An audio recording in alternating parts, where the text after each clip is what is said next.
Morning students, आज हम पढ़ने जा रहे हैं 12th क्लास का पहला यूनिट जो अपना है स्थिर वैद्युत की।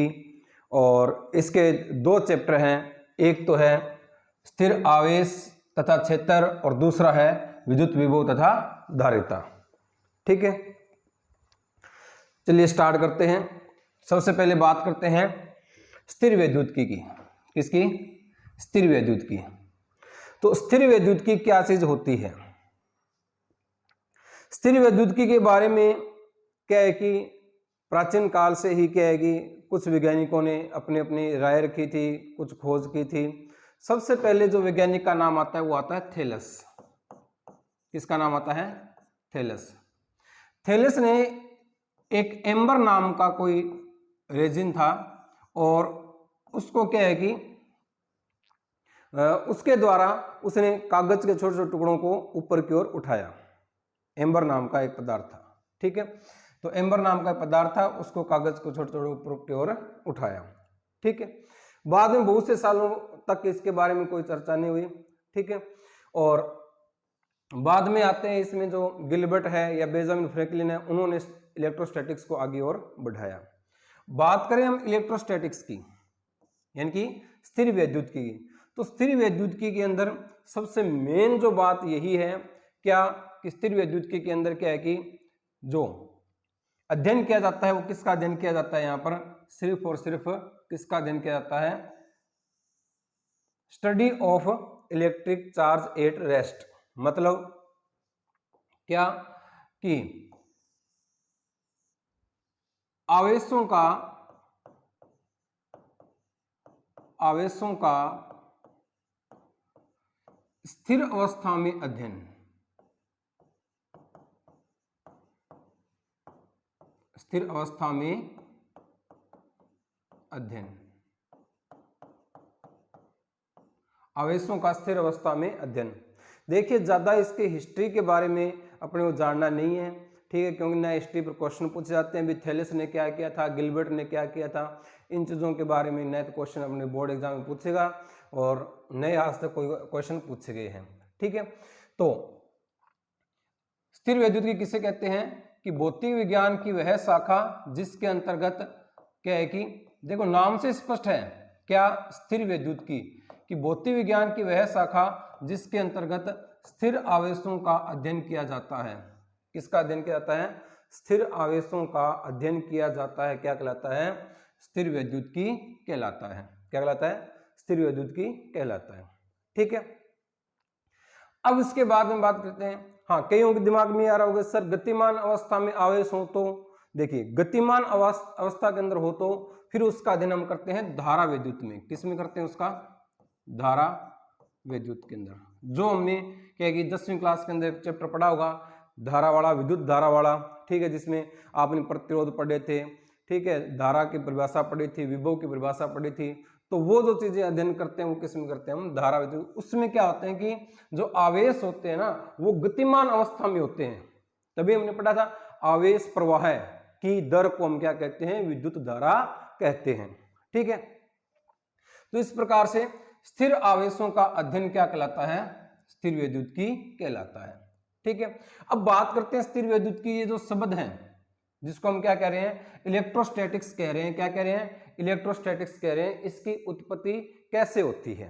ठीक है, अभी जो हमने बताया था जो एम्बर नाम का जो पदार्थ है ये एक पीले रंग का रेजिन होता है। क्या होता है? पीले रंग का रेजिन होता है। पीले रंग का रेजिन पदार्थ होता है। ठीक है, और इस एम्बर को, ये जो एम्बर है इस एम्बर को ही ग्रीक भाषा में, कौन सी भाषा में? ग्रीक भाषा में क्या कहते हैं? इलेक्ट्रॉन कहते हैं। ग्रीक भाषा में क्या कहते हैं? इसको इलेक्ट्रॉन कहते हैं।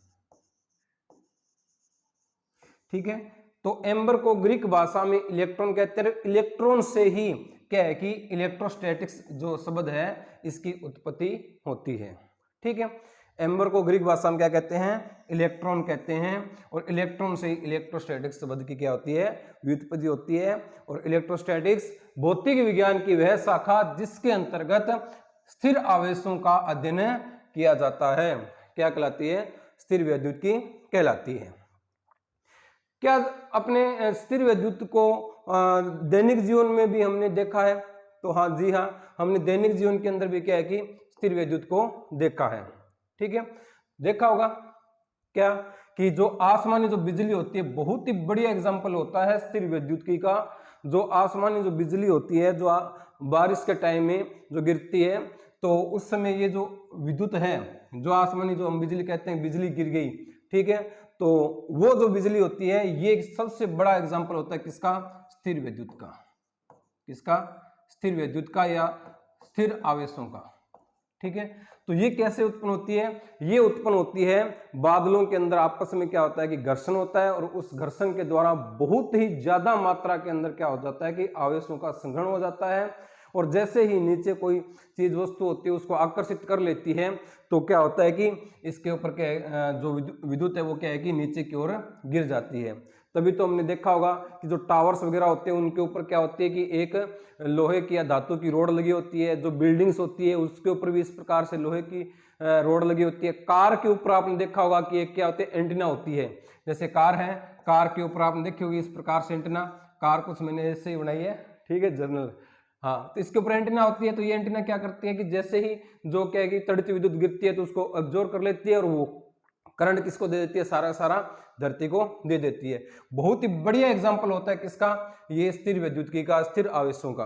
और वैसे भी आपने नोट किया होगा, घर में आपके एलईडी है, टीवी है, तो क्या होता है कि एलईडी टीवी के जब जैसे ही आप क्या करते हैं, ऐसे टच करते हो ना, तो उसके अंदर चटक की आवाज आती है। इसी प्रकार से बारिश के टाइम में दीवार को, गेट को जब खोलते हैं तो उसके अंदर क्या आते हैं? चटक की आवाज, चटकने की आवाज आती है। तो वो खिड़कियों के अंदर चटकने की आवाज आती है, तो वो किसके कारण आती है? वो स्थिर विद्युत के कारण ही आती है।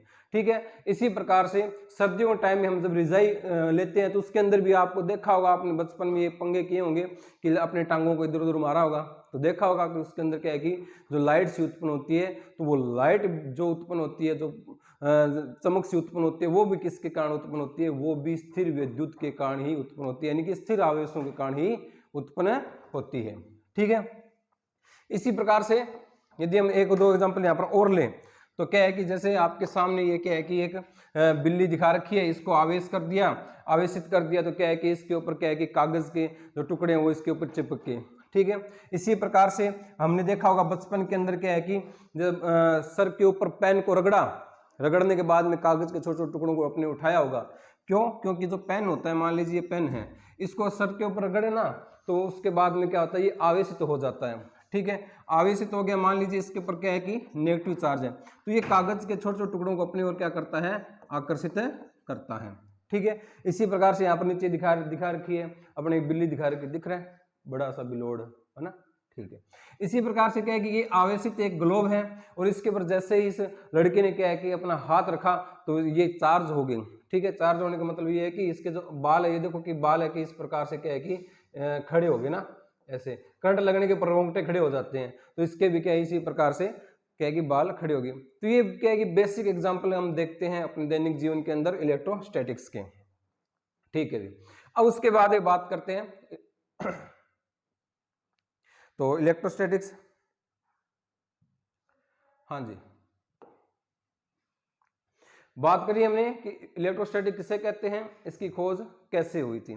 ठीक है, अब जो हम बार बार ये बात दोहरा रहे हैं, आवेश क्या है, आवेश क्या है ना, तो आवेश किसे कहते हैं। ठीक है, तो आवेश किसे कहते हैं उसके बारे में बात हम करने जा रहे हैं कि आवेश किसे कहते हैं। आपने 10वीं क्लास के अंदर परिभाषा पढ़ी है कि आवेशों के प्रवाह को विद्युत धारा कहते हैं, पढ़ी है। तो इसी प्रकार से हम क्या करते हैं कि यहां पर भी आवेश को परिभाषित करने जा रहे हैं। आवेश यानी कि चार्ज, हाँ जी। आवेश, आवेश क्या होता है कि वह किसी निकाय का वह गुण जिसके कारण क्या है कि किसी निकाय या कोई वस्तु भी हो सकती है, किसी निकाय का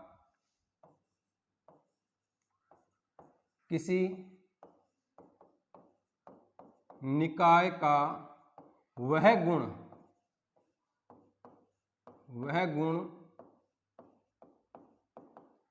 जिसके कारण, किसी निकाय का वह गुण जिसके कारण वह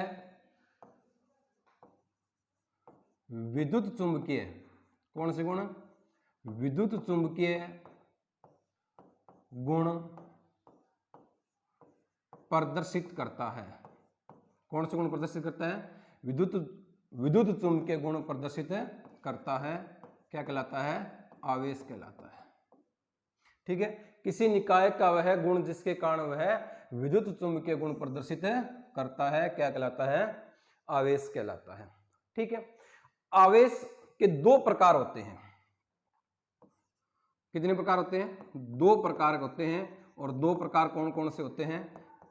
एक होता है पॉजिटिव और दूसरा क्या होता है? नेगेटिव। ठीक है, एक तो धनावेश होता है और दूसरा क्या होता है? ऋणावेश। धनावेश यानी पॉजिटिव और ऋणावेश नेगेटिव। धनावेश और ऋणावेश। बात करें इनके नाम की, इनका जो नाम है, ठीक है, इनका नाम क्या है कि रेंडमली दिया था बेंजामिन फ्रैंकलिन ने। किसने दिया था? Benjamin Franklin. अंग्रेजी को पंडित हो नहीं समझ गया, इनका जो पंडित जो नाम करने वाले थे वो कौन थे? Benjamin Franklin. Benjamin Franklin. ठीक है, तो नाम किसने दिया था? बेंजामिन फ्रैंकलिन ने दिया था। इनका नाम कि हाँ भी आवेश क्या होता है कि एक तो होता है पॉजिटिव और दूसरा होता है नेगेटिव। ठीक है, अप्रोक्सीमेट 1750 में लगभग क्या है कि बेंजामिन फ्रैंकलिन ने आवेश दो प्रकार बताए थे।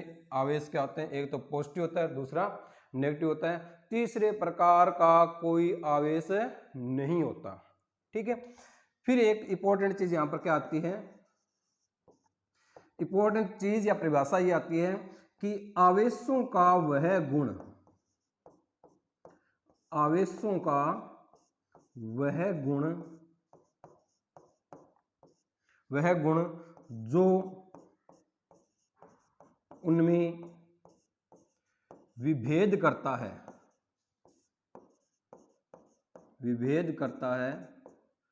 क्या कहलाते हैं? ध्रुवता कहलाती है। ध्रुवता।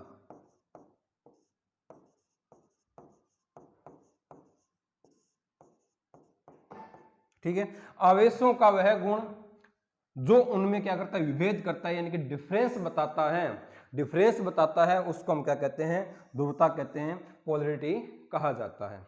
ठीक है, तो इस प्रकार से एक छोटी सी यहाँ पर क्या है कि इंपॉर्टेंट डेफिनेशन ये बन जाती है कि हाँ भी वह गुण जो क्या है कि आवेशों में विभेद करता है, क्या कहलाता है? ध्रुवता कहलाता है। ठीक है, तो ये अपने पास क्या है कि ध्रुवता की परिभाषा होगी। अब आवेशों के बारे में क्या है कि थोड़े से यहाँ पर इंपॉर्टेंट चीजें क्या इंपॉर्टेंट फैक्ट क्या है या नोट लगा के हम लिख सकते हैं क्या? नोट, समान आवेश एक दूसरे को प्रतिकर्षित करते हैं। समान आवेश एक दूसरे को क्या करते हैं? प्रतिकर्षित करते हैं। ठीक है, समान आवेश एक दूसरे को क्या करते हैं? प्रतिकर्षित करते हैं। ध्यान रखना भी। ठीक है, जैसे प्लस प्लस होगा ना, क्या प्लस प्लस होगा तो ये एक दूसरे क्या करते हैं? प्रतिकर्षित करते हैं, यानी कि रेपेल करते हैं। ठीक है, क्या करते हैं? रेपेल करते हैं। या माइनस माइनस हो, ये भी एक दूसरे क्या करते हैं? प्रतिकर्षित करते हैं। ये इसको इधर धकेलेगा, ये उसको इधर धकेलेगा। तो दोनों यदि समान आवेश है, धनावेश धनावेश है, तो क्या करेंगे? प्रतिकर्षित करेंगे। ऋणावेश ऋणावेश है तो भी प्रतिकर्षित करते हैं। विपरीत आवेश, विपरीत आवेश विपरीत आवेश क्या करते हैं? एक दूसरे को आकर्षित करते हैं। क्या करते हैं? आकर्षित करते हैं। ठीक है, तो विपरीत आवेश एक दूसरे क्या करते हैं? आकर्षित करते हैं। एक तो क्या है कि जैसे पॉजिटिव है और दूसरा क्या है? नेगेटिव है, तो ये एक दूसरे को क्या करते हैं? अपनी ओर क्या करते हैं? आकर्षित करते हैं। ठीक है, तो अपनी ओर क्या करते हैं? ये आकर्षित करते हैं एक दूसरे को। ठीक है, ये इसकी ओर चलेगा और दूसरा इसकी ओर चलता है। तो इस प्रकार से एक दूसरे क्या करते हैं, ये आकर्षित करते हैं। ठीक है, इसको मैं आपको एक स्लाइड के द्वारा भी दिखा रहा हूं कि क्या, हाँ भी, तो क्या है इसमें कि यदि पॉजिटिव पॉजिटिव है दोनों, तो ये क्या करते हैं एक दूसरे को, दोनों के अंदर जो बल लगता है वो बल क्या लगता है, दोनों के विपरीत दिशा में लगता है। यदि एक क्या है कि नेगेटिव है, दूसरा पॉजिटिव है, तो एक दूसरे क्या के एक ये आकर्षित करते हैं। ठीक है, तो इसी प्रकार से यहाँ पर क्या है कि लाइक चार्ज एक दूसरे क्या करते हैं, रेपेल करते हैं। रेपेल का मतलब होता है प्रतिकर्षण करना। ठीक है, तो समान आवेश यहाँ पर क्या है, ये समान है। ठीक है, तो समान आवेश एक दूसरे क्या करते हैं, प्रतिकर्षित कर रहे हैं। ठीक है, और यहां पर क्या है कि विपरीत आवेश है, तो ये एक दूसरे को क्या करते हैं, अट्रैक्ट करते हैं, एक दूसरे को आकर्षित करते हैं। ये चीज अपने को हमेशा ध्यान रखनी है। और एक चीज जो और भी इंपॉर्टेंट है कि प्रतिकर्षण ही क्या, प्रतिकर्षण ही विद्युत का सही परीक्षण है। यानी कि प्रतिकर्षण से अपने को पता चलता है कि हाँ भी ये दोनों क्या है कि कौन से चार्ज है, धनावेश है या ऋणावेश है। इस प्रकार से जो विभेद असली जो होता है वो कौन करता है, हमेशा प्रतिकर्षण ही होता है, आकर्षण से नहीं होता है। ठीक है, तो इस प्रकार से प्रतिकर्षण ही क्या होता है कि विद्युत का सही परीक्षण होता है। ठीक है, हाँ भैया, नेक्स्ट बाद में आगे चलते हैं हम। तो पहला हमने इंपॉर्टेंट फैक्ट देख लिया। इंपॉर्टेंट फैक्ट क्या देखा हमने कि समान आवेश एक दूसरे को क्या करते हैं, प्रतिकर्षित करते हैं, और विपरीत आवेश एक दूसरे को करते हैं, आकर्षित करते हैं। फिर एक महत्वपूर्ण जो चीज है वो क्या है, यदि आवेश, और ये वेरी वेरी इंपॉर्टेंट हम कैसे कर सकते हो आप, बहुत बार इसके अंदर क्वेश्चन पूछा भी गया है। ठीक है, यदि आवेश स्थिर है, यदि आवेश क्या है, स्थिर है। ठीक है, यानी कि इसमें कोई क्या है कि वेलोसिटी नहीं है, तो स्थिर आवेश केवल विद्युत क्षेत्र उत्पन्न करता है। क्या करता है, केवल विद्युत क्षेत्र। विद्युत क्षेत्र को किससे लिखते हैं हम, ई सदिश से लिखते हैं। किससे लिखते हैं, ई सदिश से लिखते हैं। तो यदि आवेश स्थिर है, रुका हुआ है, तो यानी कि जैसे मान लीजिए ये क्यू आवेश है, आवेश को भी क्यू से लिखा जाता है। तो यदि ये रुका हुआ है, इसके ऊपर कोई भी इसके अंदर क्या है कि गतिमान नहीं है, गति नहीं है, तो इसके चारों ओर क्या होगा, केवल और केवल क्या उत्पन्न होता है, विद्युत क्षेत्र ही उत्पन्न होता है। ठीक है, यदि आवेश क्या है कि यहाँ पर स्थिर है, तो केवल क्या होता है, विद्युत क्षेत्र उत्पन्न होता है। ठीक है, सेकंड, एक समान वेग से गतिशील है, समान वेग से गतिशील है, यानी कि गति कर रहे हैं, परंतु जो वेग है वो क्या है कि नियत है। वेग क्या है इसका, नियत है। ठीक है, यदि आवेश गतिशील है परंतु उसकी जो वेग है, उसकी चाल है, वो क्या है, नियत है, तो ये क्या करता है कि विद्युत क्षेत्र, क्या, विद्युत क्षेत्र तथा चुंबकीय क्षेत्र, विद्युत क्षेत्र और चुंबकीय क्षेत्र दोनों उत्पन्न करता है, दोनों उत्पन्न करता है। ठीक है, दोनों उत्पन्न करता है। यदि v वेग से गतिशील है, तो विद्युत क्षेत्र यानी जिसको हम E सदिश से लिखते हैं, चुंबकीय क्षेत्र जिसको हम B सदिश से लिखते हैं, तो ये क्या करता है कि दोनों उत्पन्न करेगा। कब, जब इसके क्या है कि जो चाल है वो क्या है कि नियत है। ठीक है, फिर तीसरी चीज क्या है जो इन तीनों में ही क्या है कि इंपॉर्टेंट है, और इतनी इंपॉर्टेंट है कि इसने रदरफोर्ड मॉडल को भी क्या कर दिया था कि हाँ भी फेल कर दिया था, कि रदरफोर्ड मॉडल फेल है। कैसे, यह कहता है यदि आवेश त्वरित गति करता है, त्वरित गति मतलब क्या है कि वेग नियत नहीं है। ठीक है,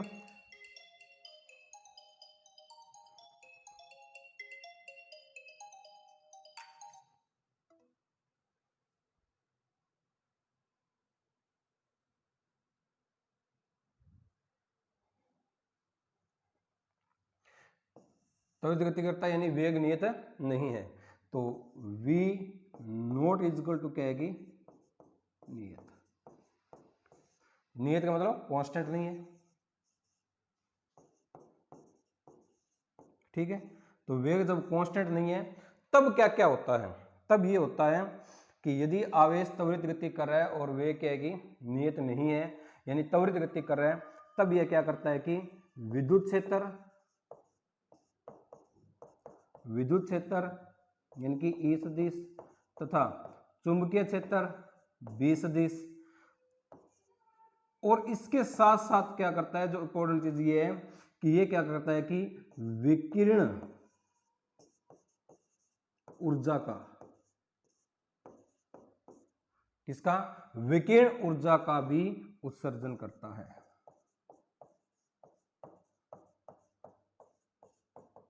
क्या करता है, विकिरण ऊर्जा का भी उत्सर्जन करता है, ठीक है।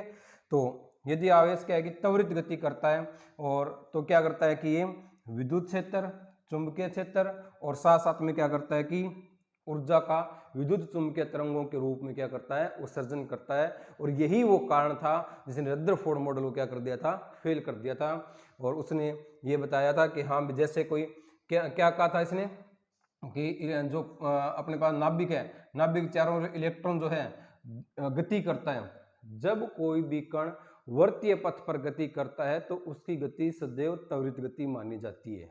कौन सी गति मानी जाती है, त्वरित गति ही मानी जाती है। इसलिए जब ये आवेश है, आवेश जब त्वरित गति करेगा तो धीरे धीरे ऊर्जा का उत्सर्जन करेगा, अंततः ऊर्जा इसकी कम हो जाएगी और कहाँ गिर जाना चाहिए, नाभिक में गिर जाना चाहिए था, ठीक है। परंतु नाभिक स्थायी होता है और यही रदरफोर्ड की मेन कमी थी। इस वजह से रदरफोर्ड मॉडल इस वजह से क्या हो गया था, फेल हो गया था। तो ये इंपॉर्टेंट चीज होगी ना, ठीक है। रदरफोर्ड मॉडल को इसने क्या कर दिया था, फ्लॉप कर दिया था, ठीक है। हाँ भी, अब बात करते हैं कि विद्युत आवेश का इलेक्ट्रॉन सिद्धांत, ठीक है। तो विद्युत आवेश का इलेक्ट्रॉन सिद्धांत अपने पास क्या है कि जैसे विद्युत आवेश का इलेक्ट्रॉन सिद्धांत बहुत ही सिंपल सा है, क्या बहुत ही सिंपल सा है कि इलेक्ट्रॉन सिद्धांत ये इसमें मेन जो लाइन वो यही है कि आवेश, किसी वस्तु पर आवेश या वस्तु कोई है वो आवेशित है या नहीं है, वस्तु का आवेशित या निरावेशित होना, आवेशित या निरावेशित होना, ठीक है। या पॉजिटिव आवेशित है यानी कि धनावेशित है, धनावेशित या ऋणावेशित होना, ऋणावेशित, ठीक है। धनावेशित या ऋणावेशित मतलब सीधी सी बात है कि आवेश जो है, आवेशित वस्तु किस पर निर्भर करती है, वस्तु का आवेशन या निरावेशन किस पर निर्भर करता है, ये निर्भर करता है इलेक्ट्रॉन पर। किस पर निर्भर करता है, इलेक्ट्रॉन पर निर्भर करता है, ठीक है। तो जो मेन कारण है आवेशन या निरावेशन का, जो कारण है वो कारण क्या होते हैं, इलेक्ट्रॉन ही होते हैं। क्या होते हैं, इलेक्ट्रॉन ही होते हैं। हमें पता है कि जैसे ये परमाणु है, परमाणु के चारों ओर क्या होते हैं, इलेक्ट्रॉन क्या करते हैं, चक्कर लगाते हैं, ठीक है। परमाणु के नाभिक में क्या आते हैं, न्यूट्रॉन और प्रोटॉन स्थित होते हैं और इलेक्ट्रॉन क्या करते हैं, चक्कर लगाते हैं, ठीक है। जब किसी वस्तु को आवेशित किया जाता है तब बाहर कौन है, बाहर वाली क्या करेंगे, यही काम करेंगे। तो इलेक्ट्रॉन को या तो ग्रहण किया जाता है या क्या किया जाता है, इलेक्ट्रॉन को छोड़ा जाता है, त्यागा जाता है। जब इलेक्ट्रॉन को यहां से क्या छोड़ा जाता है तो पॉजिटिव प्लस यानी कि धनावेश ज्यादा हो जाएगा, तो वस्तु क्या हो जाती है, धनावेशित हो जाती है। या इलेक्ट्रॉन को ग्रहण किया जाता है तो क्या हो जाती है, वस्तु ऋणावेशित हो जाती है, ठीक है। तो इस प्रकार से विद्युत आवेश का जो इलेक्ट्रॉन सिद्धांत यही है। इसमें एक ही लाइन आपको याद रखनी है कि किसी वस्तु का आवेशित होना या निरावेशित होना, ठीक है, या धनावेश हो रहा है या ऋणावेश हो रहा है, ये किस पर निर्भर करता है, केवल और केवल इलेक्ट्रॉन पर ही निर्भर करता है, न कि प्रोटॉन पर निर्भर करता है। क्योंकि प्रोटॉन नाभिक में क्या होते हैं, प्रबल नाभिकीय बल से बंधे होते हैं, प्रोटॉन को आसानी से नहीं निकाला जा सकता, ठीक है। इस प्रकार से जो क्या है कि यहाँ पर क्या काम करता है, केवल इलेक्ट्रॉन ही ये काम करता है आवेशित और निरावेशित होने का। ठीक है, अब आगे हम बढ़ते हैं कि इसके मात्रक वगैरह क्या है। ठीक है, तो आवेश का मात्रक, आवेश का मात्रक, ठीक है, आवेश का मात्रक। आपने 10वीं क्लास में विद्युत धारा परिभाषा पढ़ी होगी। क्या विद्युत धारा परिभाषा थी? विद्युत धारा I बराबर क्या पढ़ते हैं, आवेश प्रवाह की दर को विद्युत धारा कहते हैं। क्या कहते हैं? आवेश प्रवाह की दर को विद्युत धारा कहते हैं। किसी चालक में आवेश प्रवाहित हो रहे हैं, आवेश को Q से लिखा जाता है, तो आवेश प्रवाह की दर को, किसी चालक में आवेश प्रवाह की दर को विद्युत धारा कहते हैं। ठीक है, तो आपने ये लिखा था विद्युत धारा I इक्वल टू Q बटा में T। ठीक है, तो यहां से Q इक्वल टू क्या बन जाता है, I इंटू में T। विद्युत धारा और समय दोनों ही मूलभूत भौतिक राशि होती है। कौन सी राशि होती है? मूलभूत भौतिक राशि होती है। और इसका जो मात्रक होता है वो क्या होता है, एम्पियर होता है। क्या मात्रक होता है? एम्पियर। और इसका मात्रक क्या होता है, सेकंड। समय का मात्रक क्या होता है, सेकंड होता है। तो एम्पियर इंटू सेकंड, और जिसको क्या बोलते हैं, कूलाम बोलते हैं। क्या बोलते हैं इसको? कूलाम बोलते हैं, जिसको C से डिनोट किया जाता है। ठीक है, तो आवेश का मात्रक क्या होता है, SI पद्धति में, SI में क्या होता है, SI पद्धति के अंदर क्या होता है, कूलाम होता है। क्या होता है? Coulomb, coulomb. ठीक है, और कूलाम क्या होता है कि एक बड़ा मात्रक होता है, और जिसको जर्नली जब हम क्या करते हैं कि क्वेश्चन करते हैं, न्यूमेरिकल वगैरह करते हैं, तो आपके क्या लिखा होता है, मिली कूलाम लिखा होगा। ठीक है, या माइक्रो कूलाम लिखा होगा, या नैनो कूलाम लिखा होगा। ठीक है, मिली का मतलब होता है 10 की पावर -3, माइक्रो का मतलब क्या होता है 10 की पावर -6, नैनो का मतलब क्या होता है 10 की पावर -9, मतलब 10 की पावर -3 कूलाम, 10 की पावर -6 कूलाम, 10 की पावर -9 कूलाम। ठीक है, तो ये हो गए SI पद्धति में इसके मात्रक क्या होता है, कूलाम होता है। ठीक है, फिर बात करते हैं CGS में। किसमें? CGS में। CGS में जो इसका मात्रक होता है वो क्या होता है, स्टेट कूलाम। क्या होता है? State coulomb. ठीक है, जिसको हम शॉर्ट के अंदर क्या बोलते हैं, ESU। ESU, E का मतलब होता है इलेक्ट्रोस्टैटिक यूनिट। ठीक है, आपको इतना याद रखना, स्टेट कूलाम कहते हैं, यानी कि ESU कहते हैं, इलेक्ट्रोस्टैटिक यूनिट। क्या कहते हैं? इलेक्ट्रोस्टैटिक यूनिट इसको कहा जाता है। ठीक है, और एक कूलाम में कितने स्टेट कूलाम होते हैं, 3 × 10 की पावर 9 क्या होते हैं, ESU होते हैं। कि किसमें? एक कूलाम में कितने स्टेट कूलाम होते हैं, 3 × 10 की पावर 9 ESU। इस स्टेट कूलाम को एक मात्रक नाम दे देते हैं, क्या? फ्रैंकलिन। क्या मात्रक होता है? फ्रैंकलिन।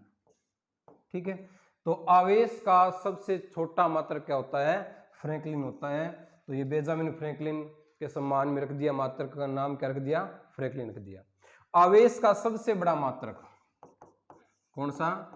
सबसे बड़ा मात्रक, सबसे बड़ा मात्रक, सबसे बड़ा मात्रक होता है फेराडे। कौन सा होता है? फेराडे। ठीक है, तो फेराडे होता है, फेरेड मत याद कर लेना भाई, फेरेड होता है धारिता का। ठीक है, तो फेराडे, तो एक फेराडे के अंदर 96,500 क्या होते हैं, कूलाम होते हैं। कितना बड़ा मात्रक हो गया। ठीक है, तो एक फेराडे के अंदर क्या होते हैं, 96,500 कूलाम होते हैं। एक और मात्रक भी होता है, एक और मात्रक भी होता है, जिसको हम क्या कहते हैं, EMU, इलेक्ट्रोमैग्नेटिक यूनिट। क्या कहते हैं इसको? इलेक्ट्रोमैग्नेटिक यूनिट कहते हैं, जिसको एब कूलाम भी कहा जाता है। क्या कहते हैं? एब कूलाम। ठीक है, तो एब कूलाम भी इसको कहते हैं। और एक EMU बराबर क्या होते हैं, 3 × 10 की पावर 10 ESU होते हैं। ठीक है, तो यानी कि कूलाम से भी 10 गुना ज्यादा। ठीक है, तो इस प्रकार से ये इसके मात्रक हो गए। सबसे मेन तो अपना नाम याद रखना है, कूलाम, ठीक है। फिर उसके बाद में आगे इसका क्या है कि स्टेट कूलाम, और जिसको हम ESU भी कहते हैं, सबसे छोटा मात्रक होता है। फ्रैंकलिन क्या होता है, सबसे छोटा, लिख लेंगे, सबसे छोटा क्या होता है, फ्रैंकलिन होता है, ठीक है। सबसे बड़ा मात्रक क्या होता है, सबसे बड़ा मात्रक क्या होता है, यहाँ पर सबसे बड़ा मात्रक क्या आ जाता है, फेराडे आ जाता है। सबसे छोटा क्या आ जाएगा अपने पास, यहाँ पर फ्रैंकलिन आ जाएगा। और एक अन्य मात्रक भी दिया जाता है जिसको हम बोलते हैं इलेक्ट्रोमैग्नेटिक यूनिट। क्या बोलते हैं उसको, इलेक्ट्रोमैग्नेटिक यूनिट बोलते हैं, या एव कूलाम भी उसको कहते हैं। और एक एव कूलाम बराबर क्या होते हैं, 3 × 10 ESU स्टेट कूलाम, यानी कि 10 कूलाम इसके बराबर होते हैं, ठीक है। हाँ भी, ये होगी इसके बारे में बात करेगी आवेश के मात्रक के बारे में। अब बात करते हैं इसकी विमा। बहुत ही सिंपल सी इसकी विमा है। तो विमा क्या आ जाएगी, जैसे मात्रक क्या बना इसका, एम्पीयर इंटू सेकंड बना, ठीक है। विद्युत धारा की विमा क्या होती है, ए होती है। विमा क्या होती है, ए एम्पीयर होती है, क्योंकि ये मूलभूत भौतिक राशि है। इसी प्रकार से समय की विमा क्या होती है, समय की विमा डायमेंशन क्या होती है, टी होती है। तो इसकी सिंपल से डायमेंशन बनती है A1 T1। बहुत ही सिंपल से इसकी डायमेंशनल फॉर्मूला बनता है A1 T1, ठीक है। यानी विमीय सूत्र इसका क्या बनता है, ध्यान रखना भी इस विमीय सूत्र को, क्या कि विमा क्या बनती है इसकी, A1 T1 इसकी विमा यहाँ पर बनती है, ठीक है। तो ये बात होगी किसके बारे में, इसके मात्रक के बारे में, और इसके विमा के बारे में इसकी बात होगी, ठीक है। अब बहुत ही बढ़िया चीज ये आती है कि आवेश और द्रव्यमान में क्या अंतर होता है, किसमें, आवेश और द्रव्यमान में, किसमें, आवेश और द्रव्यमान में क्या अंतर होता है, ठीक है। आवेश बहुत ही सिंपल सा है, क्या कि आवेश क्या होते हैं, 2 प्रकार के होते हैं, एक तो पॉजिटिव होता है, दूसरा क्या होता है, नेगेटिव होता है। आवेश एक पॉजिटिव होता है, दूसरा क्या होता है, नेगेटिव होता है, ठीक है। जबकि द्रव्यमान सदैव और सदैव क्या होता है, एक ही प्रकार होता है, इसका 2 प्रकार पूर्व नहीं होते हैं, ठीक है। आवेश एक ही प्रकार का माना जाता है, धन्य माना जाता है, ठीक है। धनावेश नहीं, धन प्रकार का, ठीक है। केवल इसके अंदर क्या है कि कोई भी 2 प्रकार नहीं होते, ये याद रखो कि इसके अंदर क्या है कि कोई 2 प्रकार इस प्रकार से इसमें नहीं होते हैं, सिर्फ और सिर्फ क्या होता है, ये एक ही प्रकार से होता है। ये तो 2 प्रकार के हो गए, एक तो क्या हो गया पॉजिटिव हो गया, एक क्या हो गया नेगेटिव हो गया, ठीक है। तो इस प्रकार से यहाँ पर क्या है कि इसके सिर्फ और सिर्फ यहाँ पर क्या है कि 2 प्रकार के, और ये क्या है कि सिर्फ और सिर्फ इसके कोई भी 2 प्रकार नहीं अभी तक ज्ञात है।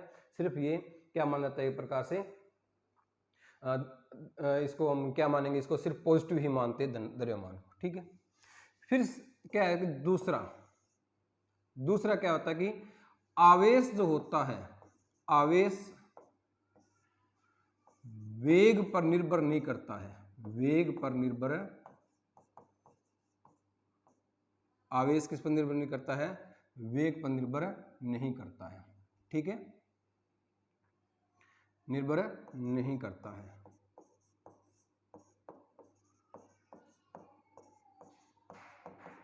ठीक है, तो आवेश वेग पर निर्भर नहीं करता है, यानी कि उसकी स्पीड क्या है, उसकी चाल क्या है, इस पर आवेश निर्भर नहीं करता है। जबकि द्रव्यमान क्या है, द्रव्यमान क्या करता है, वेग पर निर्भर करता है, वेग पर निर्भर करता है,